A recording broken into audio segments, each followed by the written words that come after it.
Bonsoir à tous, bienvenue dans cette émission et avec un plaisir particulier, 4 superbes femmes autour de ce plateau. On va parler de lecture, on va vous mettre un petit peu à la page et mettre le livre à la une. C'est dans Cosmo Réunionnais. Bonsoir mesdames, on va d'abord accueillir celle qui nous amène toutes ces belles compagnes. Bonsoir Gaëlle Guiton. Bonsoir Gismi. Tout jaune de canaris et fleuri ce soir. Oui, j'ai voulu sortir un peu de couleur.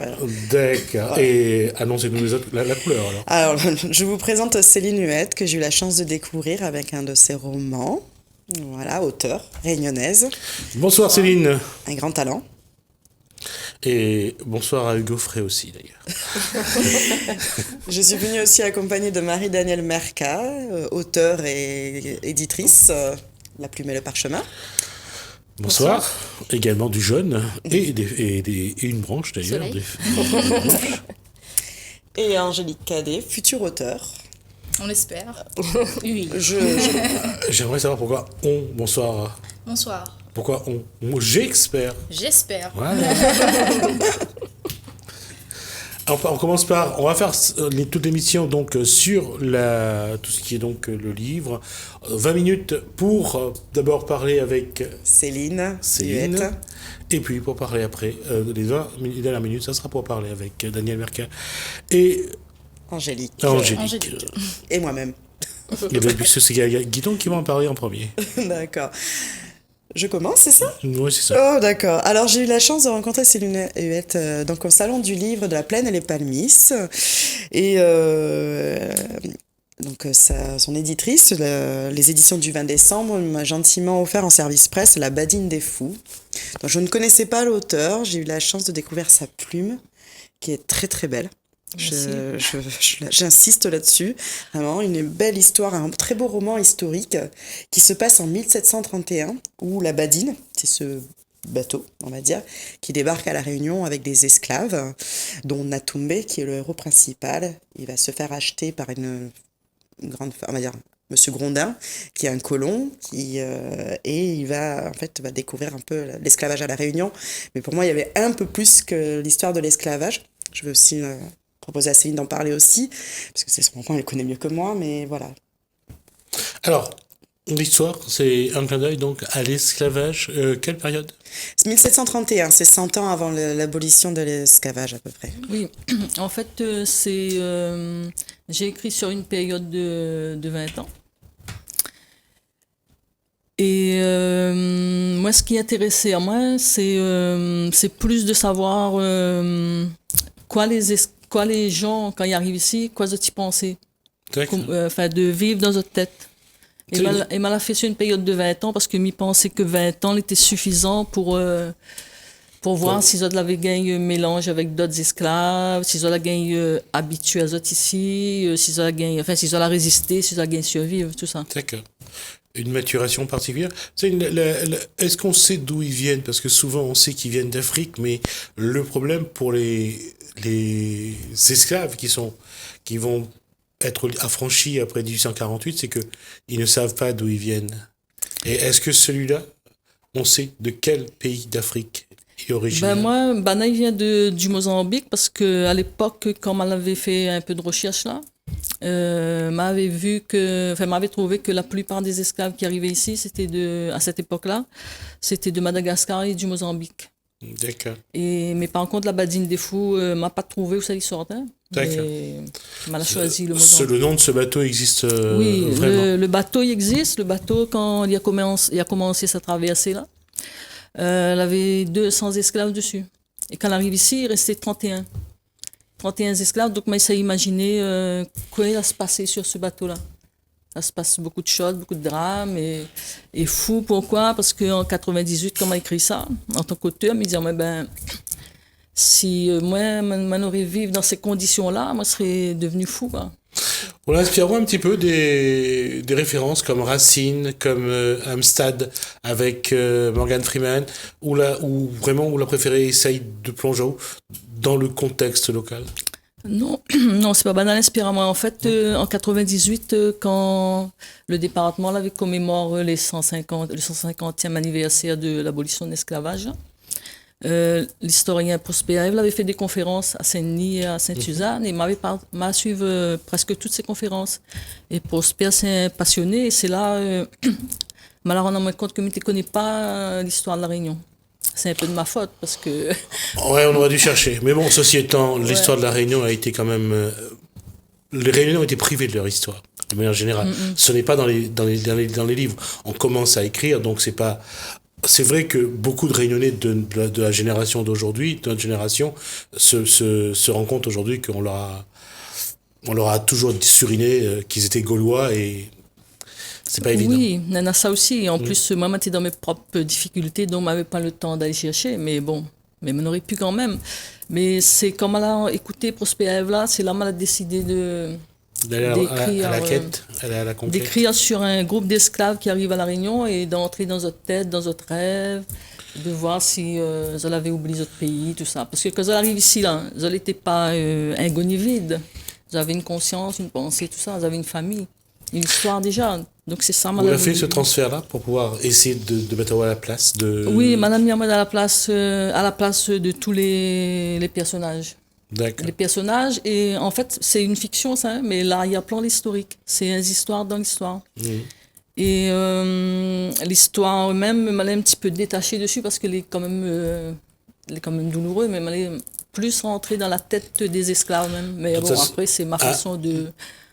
C'est moi, avec mon passé, avec ce que Millet m'a rentré dedans. Il y a un moment, il fallait quand même faire essayer de survivre aussi. C'est-à-dire que l'esclave est arrivé sur l'île, au mieux de se suicider, il n'y avait pas le choix que d'essayer de continuer à vivre, d'exister. Donc, oui, c'est ça. On a essayé de montrer tout ça, mais à travers la fiction.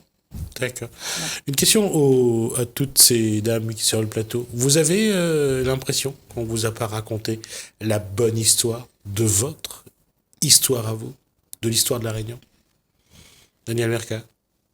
Ben, je pense que oui, voilà, comme vous le disiez, c'est vrai que à l'école, tous les manuels scolaires ne parlent pas vraiment de ça. Donc, moi, je sais que, en fait, j'ai vraiment appris des choses sur ma famille en cherchant moi-même. Donc, oui. D'accord. Angélique? Ben, pareil, en fait, à l'école, on nous apprend en histoire, voilà, l'histoire de la France, mais l'histoire de la Réunion, C'est ça. personnellement, j'ai Est-ce pas... que Angélique peut s'imaginer, il y a 200 ans, dans cette île Bourbon, comment elle aurait été vue avec sa peau blanche et ses cheveux frisés? J'aurais été, je pense, un peu vue comme un extraterrestre, je pense, parce que le métissage, n'était pas encore C'est présent. quoi, ça ferait quoi si demain quelqu'un dit Angélique est une mulâtresse? Ça veut dire quoi, une mulâtresse? C'est pas intermélogieux. C'est le métissage entre un blanc et un noir. D'accord. Donc, et c'est ça qui est paradoxal, parce que finalement, quand on regarde, surtout pour la jeune génération, est-ce qu'aujourd'hui il y a un manque? Il y a ce manque-là.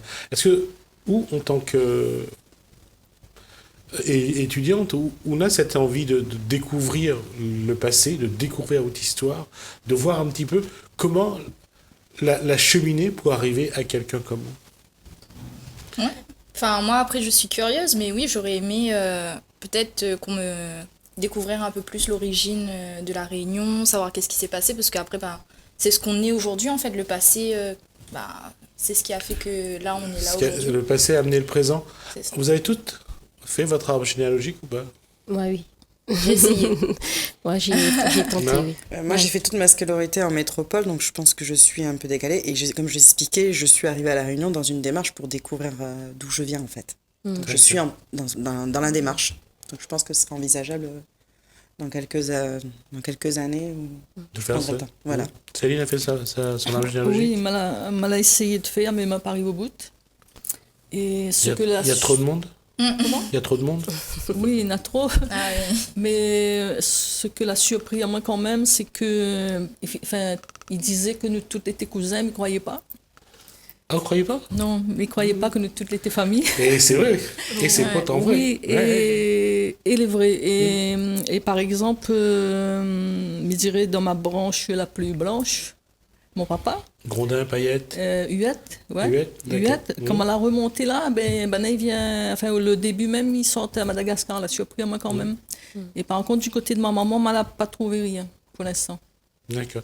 Mais de Madagascar, il venait d'où avant? Enfin, il venait de France, mais après, il l'a marié avec des Malgaches, Ouais, tout ouais, ça, ouais. plein de gens, les Ils sont devenus incroyables. Zanatan. Ouais, les incroyables. Daniel, l'arbre généalogique donne quoi? Du côté de ma mère, en fait, surtout, que j'ai cherché, enfin, j'ai fait plusieurs recherches. Donc, un esclave. Voilà. Donc, je suis remontée vraiment jusqu'à cet ancêtre-là. Et ça fait bizarre parce qu'en fait, aujourd'hui, tous les prénoms de mes tantes et tontons et tout ça, en fait, ce sont des prénoms d'avant, en fait. Donc, ça fait bizarre de revoir les mêmes prénoms à chaque fois. Et puisque la neuroscience travaille là-dessus depuis une dizaine d'années, c'est de dire que le passé nous envoie tout ce qui était un peu un traumatisme aussi. Mais est-ce que dans l'impression, dans la sensation que tu revis aussi un petit peu à l'autre intérieur ce que les autres ancêtres l'ont vécu avant? Oui ou non? Moi, non. Non. D'accord, non? Non. D'accord. Parce que la neuroscience est en train de travailler là-dessus, travaille sur les blessures du passé. Ah. Donc, vous aurez l'occasion de revoir ça très vite. Une question. Il y a Guiton qui me regarde religieusement. Non. Non, mais après, de toute façon, Céline a dit beaucoup de choses que j'attendais d'elle, que je voulais savoir sur comment elle avait créé son histoire. Moi, ce que je voulais préciser, c'est que Céline a fait l'interview en créole. Et ce que je voulais rajouter, c'est qu'on peut continuer à parler créole et manipuler la langue française avec brillamment. Faut pas avoir honte. Voilà, moi je suis admirative en fait quand on voit comment vous manipulez les mots, manipuler le temps et que vous continuez à être fiers de vos valeurs créoles et je voulais le préciser. Oui, mais m'a toujours été dans le milieu créole, m'a toujours tous les jours mis cause créole, donc c'est difficile de cause en français, mais bon, on peut écrire sur autre chose. Oui, mais vous le faites brillamment et c'est pas, je voulais préciser, c'est quand on dit à l'école il faut arrêter de parler créole, c'est pas bon pour manipuler la langue française, ce n'est pas vrai. Vous êtes un exemple. Non, ce n'est pas vrai parce que si on ne comprend pas déjà autre langue, on ne peut pas aller dans la langue des autres. Il faut déjà on a un bon socle pour mieux. Enfin, je ne sais pas comment expliquer ça, mais pour mieux saisir les autres choses, quoi. Alors, juste pour accompagner Céline sur ce qu'elle vient de dire, c'est qu'en fait, à partir du moment où il y a ce qu'on appelle un arrêt sur la langue maternelle, parce que l'enfant parle ça très tôt à la maison, et dans la plupart des... Même s'il y a des familles qui parlent anglais avec leur enfant, qui parlent français, mais parlent aussi créole, il y a cette envie d'identification. Et le problème, c'est que lorsque l'enfant rentre à l'école et qu'on lui interdit sa langue maternelle, ça crée ce qu'on appelle un blocage Oui, mais dans moi, l'apprentissage. moi, toute ma scolarité m'a pas causé parce qu'il fallait cause en français et c'était pas évident. Donc, mais t'es muet.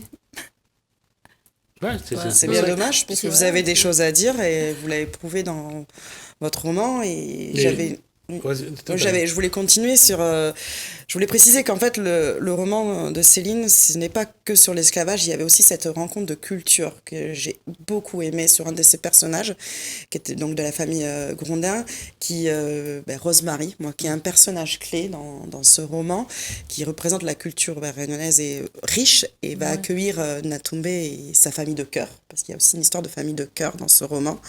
Et il y a aussi cette notion de culture qui s'apporte l'un et l'autre, qui a la tolérance. Donc je voulais continuer à discuter sur ça avec Céline, voir si ce qu'elle a voulu vraiment apporter par rapport au roman. Oui, en fait, moi en 98, là, comme je ne connaissais pas rien, m'avait déjà entendu. Quelle humilité. Il ne connaissait pas rien. Oui, mais il est né en 98. M'avait déjà entendu, comme l'héroïne, là, parler d'esclavage, mais pour moi c'était un mot que ça l'avait dit, je ne connaissais pas. Parce qu'il ne m'avait pas appris ça. Peut-être mal appris, mais il ne m'a pas retenu, il ne connaît pas, mais il m'a l'impression que non. Et il me disait moi que par rapport à en 98, nous là, il a dû se passer des choses. Donc c'est pour ça il faut qu'on ait des différences, il faut qu'on ait, si tout le monde est ça dans le même sens, ben il évolue pas. Il faut qu'on ait des Et puis, frictions, des... quel temps a besoin chaque individu pour aller vers lui-même, pour découvrir ce qui est en lui? Et c'est quelque chose qu'aujourd'hui, qui se révèle aux uns et aux autres. On voit bien que, et Céline est bien placée pour voir qu'aujourd'hui, de plus en plus de réunionnais, et quand je dis réunionnais, je dis vraiment dans sa globalité, dans toute sa dimension, a envie de connaître aussi ses racines, son histoire. Et ça, si vous êtes là, c'est parce que vous avez aussi ça. À travers les livres, comme Gaël Guiton le fait depuis des semaines ici, c'est que c'est un apprentissage également.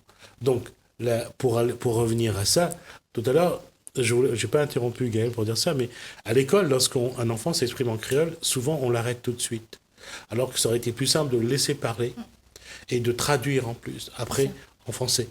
Et c'est ça aussi, une des choses qu'il y a à La Réunion, c'est que on stigmatise le créole, le parler créole. On a l'impression d'en faire une langue qui est interdite, comme l'a été le maloya jusqu'à les années 80. Donc c'est vrai que lorsqu'on dit que le passé est très présent, c'est que tous les interdits qu'on met sur ce qui est les éléments de l'identité réunionnaise, et pour revenir à Céline, je crois que c'est ça qui pose un problème, c'est que des fois on a l'impression d'être un peu en marge des autres, parce que on recherche un peu ce qu'on est finalement. Oui, c'est ça. En fait, nous, les ici, mais on dirait que... je sais pas, On n'est pas chez nous. Voilà. Voilà, alors que finalement, tout est simple. Mais il faut que nous ose exprimer à nous, montrer qui nous l'est. Voilà. Bon, ceci étant, il y a une chose quand même que je vais dire, et je vais être complet là-dessus, c'est que ce n'est pas la faute des autres, hein. C'est nous qui nous brimons, c'est nous qui nous mettons des interdits, c'est nous qui n'osons pas faire ce qu'on a envie de faire. Parce qu'aujourd'hui, personne ne nous empêche de le faire. Et même si on nous empêche de le faire, rien ne nous empêche de le faire non plus. Rien ne nous empêche de le faire et de le réussir surtout. On a raison. Voilà. C'est pour ça que c'est quelque chose. Lorsqu'on a voulu forcer la main pour que, surtout avec Ziskakan, parce que Ziskakan symbolise la volonté de faire le maloya, de jouer le maloya sur podium, sur scène, ben lorsqu'il y a eu cette volonté-là, c'est vrai que ça coïncidait en 1981 avec l'avènement de François Mitterrand à la présidence de la République, ça a ouvert aussi les portes. Ben, lorsqu'on a voulu le faire, ben, on l'a fait, tout simplement. Donc, faut encore se battre parce qu'il y a encore des chaînes à briser. Et je vais revenir, justement, je profite de ça pour revenir à l'ouvrage, à l'ouvrage donc de Céline Huette. Il y a cette volonté de briser les chaînes de toute façon. À un moment ou à un autre dans le livre. Oui, bien sûr. Bien sûr, à la fin, mais ça doit être au curieux de découvrir comment. D'accord. Mais il faut briser si nous voulons avancer. Et c'est nous-mêmes qui peut briser ça, c'est pas les autres. Dans le livre, on sent qu'il y a à plusieurs reprises, il y a des chaînes qui se brisent entre le personnage de Natoumbe qui brise certaines chaînes, entre Rosemary qui brise des chaînes avec sa famille. Après, il y a la fin qui est magnifique, qui apporte beaucoup d'espoir en fait, où les personnages veulent atteindre ce que j'appelle le Saint Graal, la liberté. On sait que c'est dans plusieurs années après, mais voilà, on sent le début, le prémisse, pas de début de révolte, mais le début de « on veut la liberté ». Et souvent, un des éléments qui amène cette révolte, c'est que dans les plantations, lorsque la femme noire met au monde un enfant, cet enfant n'appartient pas au couple qui l'a conçu, mais appartient au maître. Et donc, il peut le vendre. Oui, on dirait, vous avez lu le livre. Oui, elle l'explique très bien dans le livre. Et c'est vrai, dans les ouvrages qu'on voit, dans les livres ou dans les films, on voit qu'à chaque fois que le maître veut vendre un enfant, la colère monte d'un cran à chaque fois. La frustration est énorme et on voit le désarroi que ça crée. Et surtout, je ne sais pas si dans le livre, là, on en parlera, ce qu'on ne parle pas, c'est les relations entre des blanches et des noirs, ou des noirs, femmes noires, et des hommes blancs. Si on parle un peu. Oui, elle aborde le sujet, c'est vrai. On appelle ça de l'amour, on appelle ça du sexe, on appelle ça comment ? Enfin, dans mon texte, il y a beaucoup d'amour, de fraternité, il y a plein de choses. Il y a vraiment ma partie vraiment sur beaucoup de choses. Quoi. D'accord. La volonté, c'est de regarder comment des hommes et des femmes, finalement, se battent pour vivre. Oui, c'est ça. Je suis resté au plus près des autres pendant 20 ans, parce que j'ai écrit ça sur une période de 20 ans aussi. Elle m'a commencé en 98. M'a fini en 2018. Le texte a grandi avec moi. On a grandi ensemble. Parce qu'en 98, je ne pensais pas pareil. Et ne m'écrivait pas pareil non plus, parce qu'il m'a plutôt écrit en créole. Et après, je suis revenu au français. Et par exemple, pour dire comment m'a grandi, mon personnage, m'a décrit à un moment donné un viol du maître sur l'esclave. Pendant des années, m'a resté là-dessus. Et à la fin, m'a dit non, on a trop de violence dans mon texte. M'a transforme ça en un accident. Mais dit c'est pas la peine de rajouter encore de la violence sur la violence. D'accord. Comment Céline Huette regarde l'esclavage aujourd'hui? Je ne connais pas trop quoi répondre là-dessus, mais... Comment elle regarde son passé? Là, on laisse moi ça en voir, parce que je ne m'y attendais pas du tout cette question. Si, parce qu'à travers le livre, quand on lira le livre, on verra comment elle porte son regard sur cette page de l'histoire de la Réunion. Mais aujourd'hui, est-ce qu'elle sait se déterminer par rapport à ça? De se dire aujourd'hui, l'esclavage a été un passage. Mais pas forcément agréable, mais c'est un passage qu'on doit prendre en compte. Oui, bien sûr. De toute façon, je pense que maintenant, comme nous l'est maintenant, je pense que ça la détermine à nous, que nous n'osons pas, que nous les brimer, que nous avons plein de freins dans la tête. Mais je pense que tout ça, il vient de là, quoi. D'accord. Mais maintenant, après, il ne pas psychiatre, tout ça.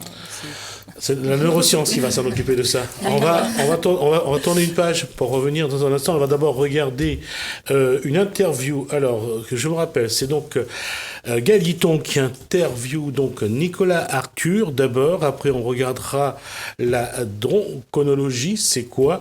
Une dame qui étudie les dragons, et on verra le Kosa Idi.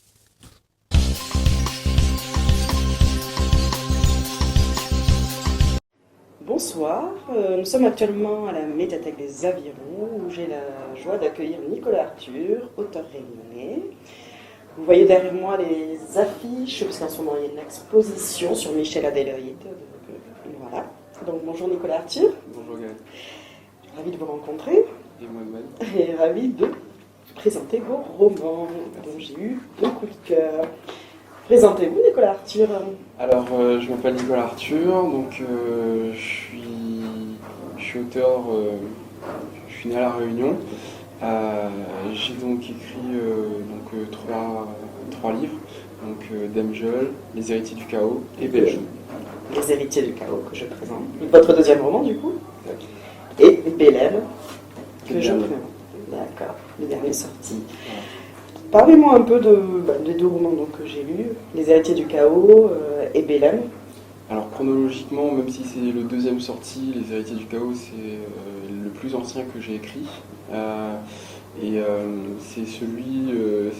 l'un de ceux dans lequel j'ai déversé beaucoup de contenu émotionnel. C'est d'ailleurs un petit peu comme ça que je fonctionne.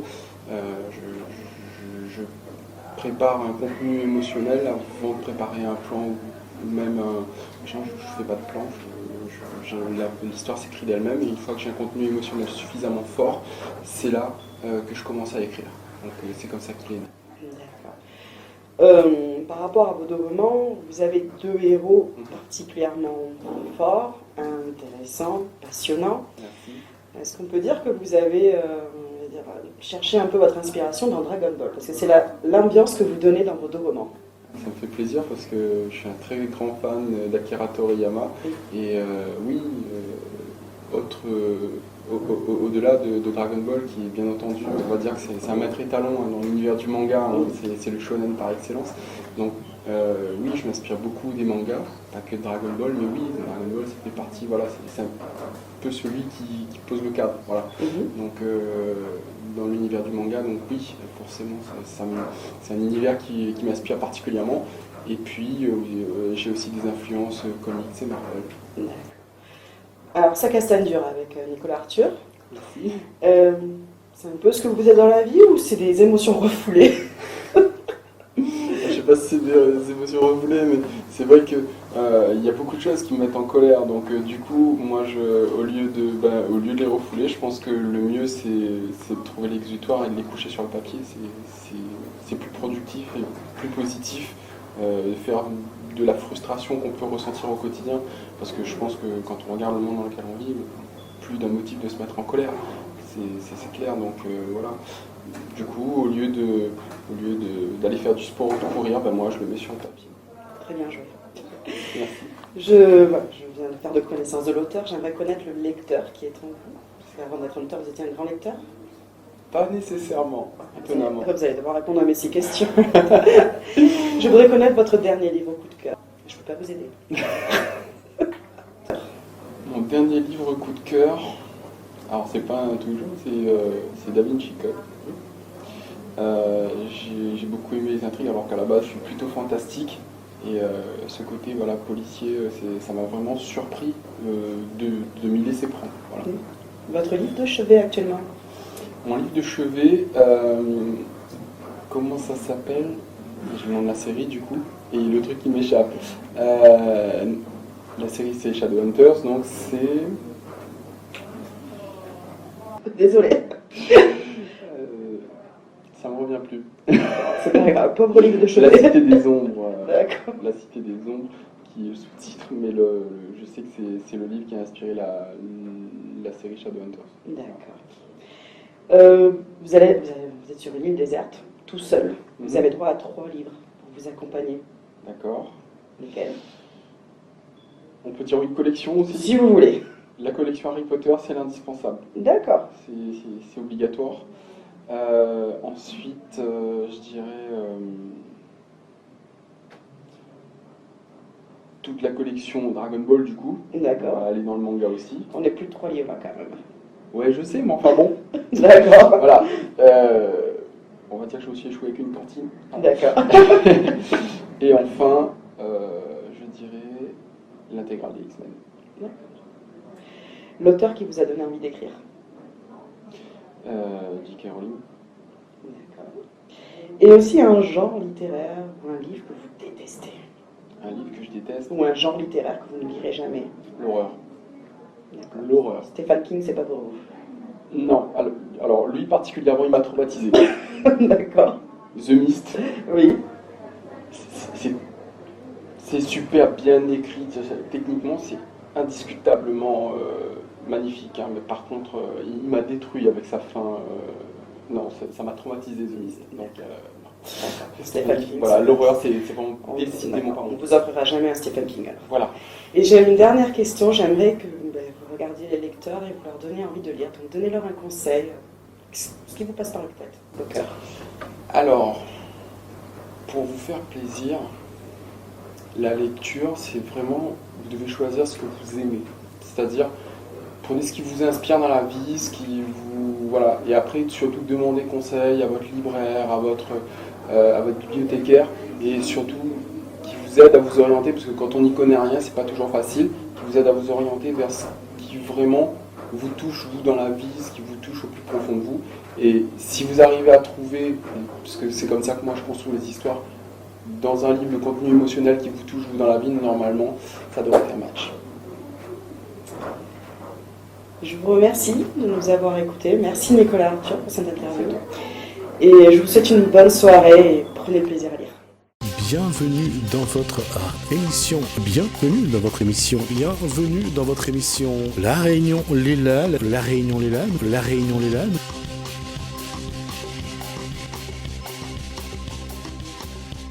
Alors, je rappelle qu'on a aujourd'hui sur le plateau, et ce soir surtout sur le plateau, 4 drôles de dames, ou les Spice Girls, comme vous voulez, c'est ça à vous de décider.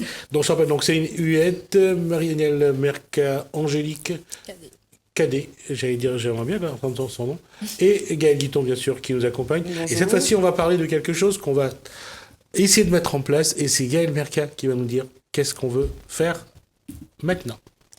Alors, on veut mettre en place, en fait, une émission qui parle de livres, donc pour pouvoir donner envie de lire aux jeunes, notamment. Oui, surtout aux jeunes Voilà. d'abord. Donc, tous les vieux, rentrez chez vous. Non, on ne Non, les il y laisse aura pas tout de le côté. monde, hein. Non, il y en aura Mais, pour tout le monde. mais ouais. ça commence tôt. Oui. D'accord, j'allais partir aussi de toute façon. Donc.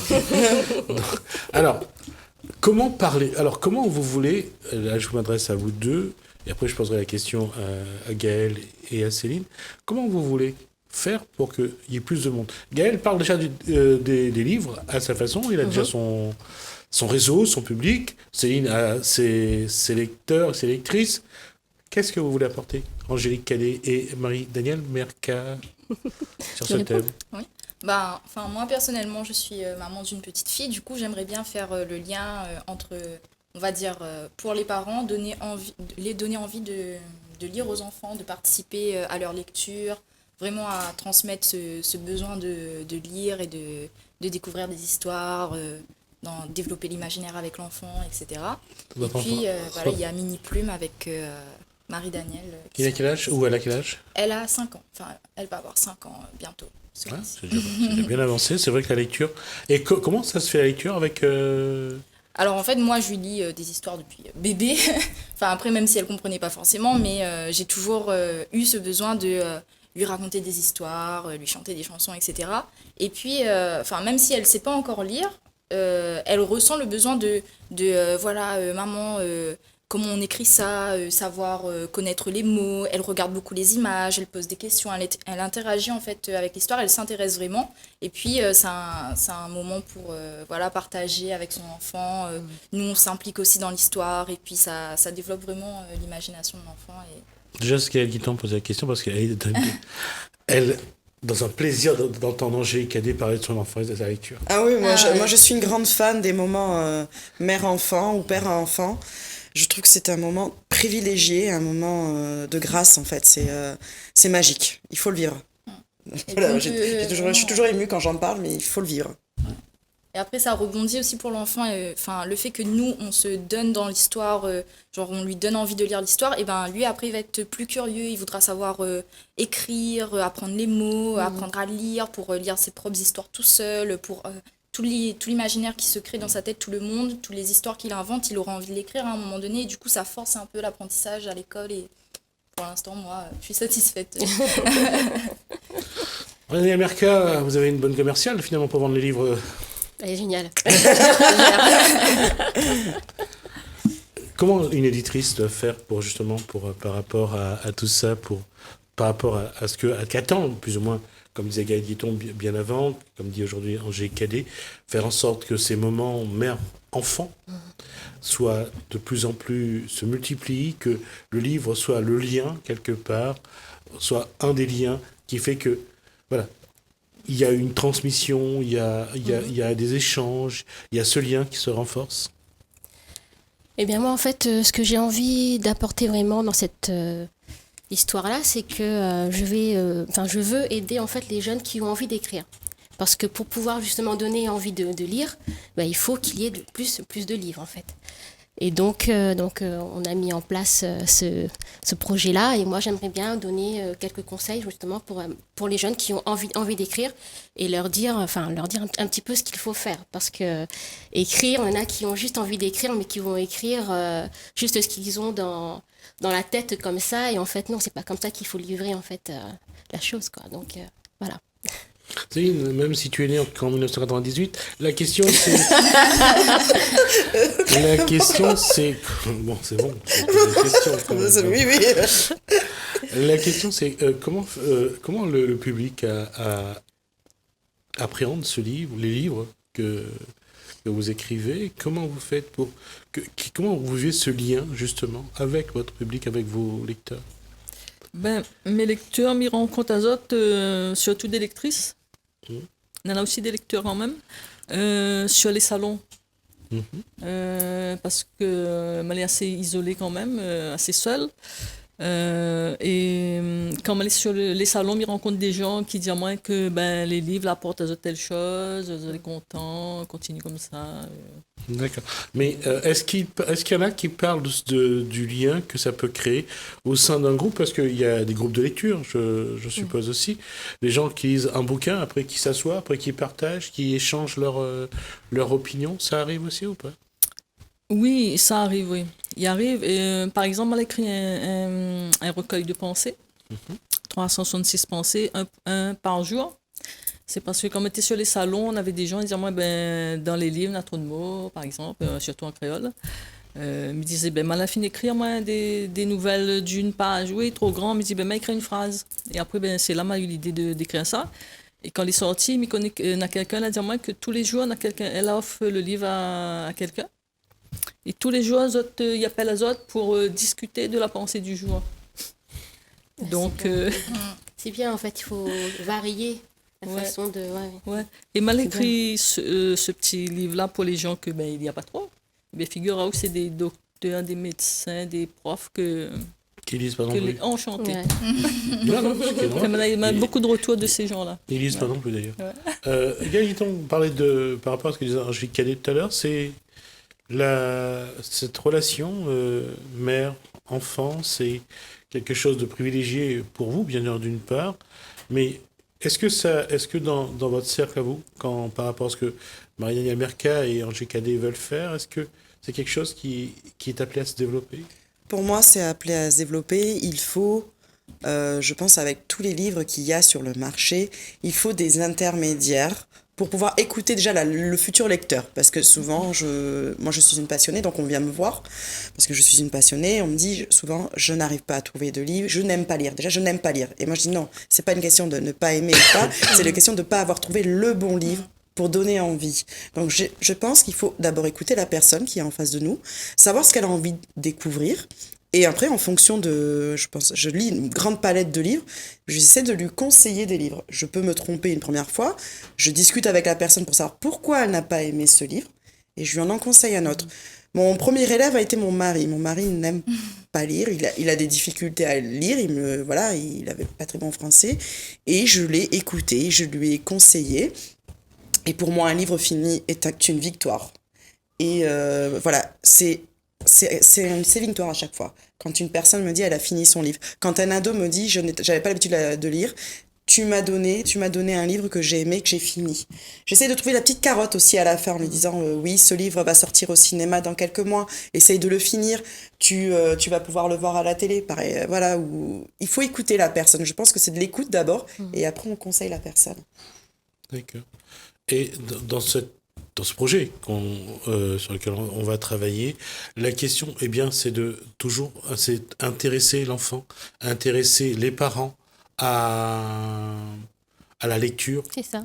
Oui. C'est ça. Ouais, oui, c'est intéresser le parent d'abord, je pense, et après le parent, l'enfant, parce que c'est le parent qui transmet à l'enfant. Ce qui veut dire que Gaël Guiton a réussi à intéresser son mari à la lecture. Oui. Et oui, il lit peut-être 3 livres à l'année, ce qui est un exploit pour lui. Moi, je suis très fière de lui. Il a testé différents genres. Et oui, j'ai réussi. Mon mari lit. D'accord. C'est vrai pour vos compagnons à vous aussi? Non, pas Non. On va pas le dire parce qu'il y a l'éditrice, si jamais elle dit que... Non, mais le mien n'a forcément pas n'a pas le temps de lire, en fait. Il travaille beaucoup. Mais en fait, moi, si je m'engage aussi dans ce projet, c'est parce que j'ai des parents qui sont venus vers moi et qui me disent merci, parce que, grâce à toi, mon fils qui avant me disait oui, moi, il ne lit pas, aujourd'hui, il veut lire. Donc voilà, donc c'est aussi pour ça, c'est vraiment pour ça que je m'engage auprès d'elle pour ce projet, en fait. Et la question reste, ça sera donc... parce que la question, c'est quoi? Est-ce que c'est... avant, pour ceux qui n'aiment pas lire, il y avait les bandes dessinées. Aujourd'hui, il y a les mangas également en bande dessinée pour la génération d'adolescents, et même d'avant. La question, c'est qu'est-ce qu'il faudrait mettre en place pour que les adultes d'abord, parce qu'il faut que ce soit les adultes qui lisent ensuite ils lisent aux enfants, pour que les adultes se donnent le temps, parce que c'est ça la question. On dit toujours on n'a pas le temps, c'est vrai, on n'a pas le temps, mais on ne prend jamais le temps non plus. Donc l'erreur vient encore de soi, de ne pas prendre le temps de faire une lecture. Alors comment expliquer aux gens que la lecture, c'est un moment important dans leur cheminement de vie, tout simplement. Peut-être leur faire comprendre qu'ils sont l'exemple pour l'enfant. Peut-être partir de cette démarche-là. Donc chez moi, c'est vrai que c'est moi qui lis. Donc voilà. Mais après, oui, enfin, je sais pas comment tu vois ça, mais moi, enfin, pour moi, c'est ça, c'est vraiment faire prendre conscience aux parents en fait que ce qu'ils vont faire, l'enfant aussi va le faire. Donc peut-être accompagner l'enfant. Donc apprendre à éteindre la télé, à éteindre les smartphones, les ordinateurs, les tablettes et prendre un livre, s'asseoir. Après, on peut aussi se servir de ça. C'est-à-dire que nous, dans le projet Mini Plume, on se sert un petit peu de tout ce que les enfants aiment, c'est-à-dire les jeux, l'écran et tout ça, pour pouvoir le ramener vers le livre. Voilà. Rendre un moment un peu plus interactif et vivant. Je pense que la lecture, elle est stéréotypée, élitiste. On est coincé chez soi, on ne bouge pas de chez soi, on ne voit rien. Et je pense que, bon, moi, en tout cas, c'est ce que je dégage, c'est ce qu'on me dit, tu rends la lecture vivante. Parce que je suis tellement enjouée, j'en ai tellement envie que je rends les histoires vivantes au final. Voilà, je suis tout dans l'émotion. Et il faut casser cette image-là de lecture et le dire, voilà, c'est quelque chose de vivant. Ça peut être un moment de détente, de rigolade autour de la table. Ça, voilà, casser ce côté élitiste surtout. C'est ça. Voilà, ça. il faut arrêter cette image-là. On n'est pas des têtes pensantes, puisque Céline, elle a dit elle-même, des docteurs ne lisaient pas. Non, tout le monde lit. Il y a juste plusieurs types de livres adaptés à certains types de personnes. Il faut arrêter, voilà, de certaines images. Justement, pour rester pour casser l'image. L'enfant, quand il grandit, et là je m'adresse plus à Angélique Cadet et bon, à vous aussi, hein, je veux dire, je pose la question, mais je pose la question parce qu'on vous en a parlé des enfants, c'est de donner une bonne image du livre aux enfants. Oui, après, l'enfant lui-même, en fonction de ses goûts, s'il aime plus les BD, les histoires de princesses ou de dragons, c'est à nous aussi de s'adapter à son besoin. Et ensuite, de transmettre quand on lit le livre, de faire l'intonation, de le plonger dans le monde. En fait, nous, on doit avoir envie de lire le livre pour partager cette envie avec l'enfant. Si on le lit juste pour le lire et qu'on ne ressent pas l'envie de le lire, l'enfant, forcément, sinon même on n'est pas intéressé, l'enfant ne sera pas forcément intéressé, même si c'est son style. S'il voit qu'on le lit comme ça... On revient sur du mimétisme, c'est ça ? C'est-à-dire refaire les mêmes choses. Oui, il faut rendre vivante l'histoire. Je lis, c'était le mois de la lecture, donc je suis partie lire pour la classe de mon fils. Je me suis pris un petit fou rire parce qu'il a fallu faire des voix à un moment donné. Ça m'a fait rire moi aussi. Mais en fait, on voit les enfants qui interagissent avec le livre parce qu'on exagère, on rend l'histoire merveilleuse. Et la maîtresse, elle m'a dit à la fin quelque chose de très gentil, en fait, elle, qui nous pousse à réflexion, c'est qu'elle voulait faire comprendre aux enfants que la lecture, ce n'était pas qu'apprendre des sons, c'était aussi vivre une histoire et la lire. Parce qu'ils sont encore dans cette notion de je dois apprendre les sons et puis c'est tout. Et voilà, et le fait d'aller leur lire des histoires, pour leur faire... Elle leur disait, vous avez vu ce que c'est d'apprendre à lire ? C'est de vivre l'histoire, c'est de faire des mimes, c'est de faire des grosses voix, c'est... Ils peuvent s'identifier aussi après au personnage et voilà. apprendre en même temps que ça veut dire que les parents ça serait plus facile si les parents apprenaient à leur enfant à lire avant qu'ils aillent à l'école ? Parce que là, on sortirait du cadre réglementaire et de... Non, c'est juste... Pour moi, un enfant, quand on commence très tôt à l'habituer au livre, quand il arrivera à l'école pour apprendre les premières notions d'écriture et de lecture, il n'aura envie que d'une chose, c'est de revenir vers les livres qu'il a eus dans sa jeunesse pour essayer de le lire lui-même. Parce qu'il aura vécu les histoires avec sa maman ou son papa d'une manière différente. Et le fait de revenir chercher ses livres, il vivra l'histoire autrement. Mon fils, il a des histoires depuis 3-4 ans, il les garde, ces livres, parce qu'il y tient, parce que je lui ai raconté quand il était jeune, et là, il revient pour les lire lui-même. D'accord. Voilà, c'est une manière d'appréhender le livre, et c'est une manière aussi de respecter le livre. Huette a appris à ses enfants de la même façon ? Oui, en fait, moi, m'y lisait les livres, m'y rappelle, et m'y traduisait en même temps. C'est-à-dire ? M'y traduisait en créole en même temps pour... Oui, c'est très bien. Enfants. Ouais. Parce que m'y voulait...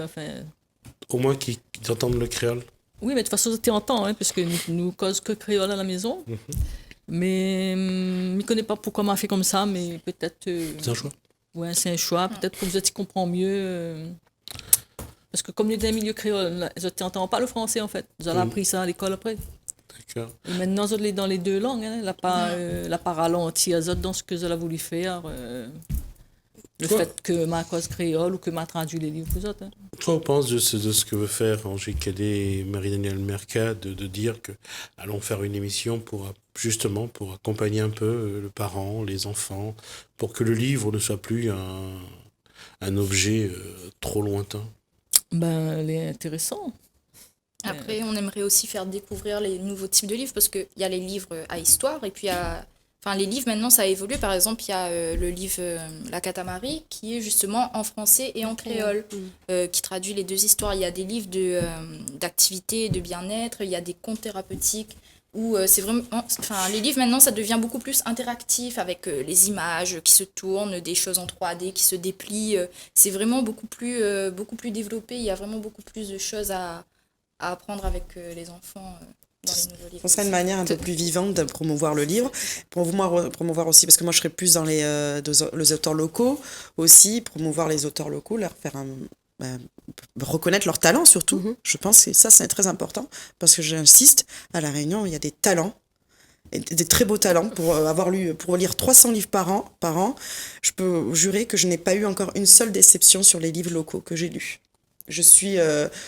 Voilà, et je fais énormément de pubs sur mes amis métropolitains où je n'envoie que des livres de La Réunion parce que je veux leur montrer La Réunion autrement qu'une carte postale et montrer que voilà, il y a des très beaux conteurs et ils savent très bien, on sait très bien manipuler la langue française.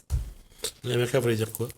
Non, juste que voilà, c'était en fait cette notion de plaisir, en fait, le fait de pouvoir manipuler les livres, tout ça. Donc voilà, c'était juste pour rejoindre un petit peu ce qu'elle disait. En fait. D'accord. Alors, on aura l'occasion donc de voir un petit peu, voir comment on fait avec vous deux. Et puis bien sûr avec... Il y a moi aussi. Avec elle. Oui, Dis-toi, j'essaye de me réserver encore un peu pour la réunion là. On va voir après comment ça va se passer. Merci Céline Huette. Merci aux autres d'avoir invité moi. L'invitation est toujours sur la table. Merci Marie Mercat, donc merci Angélique Cadet, merci Gaëtan. On aura l'occasion nous de se revoir là-dessus.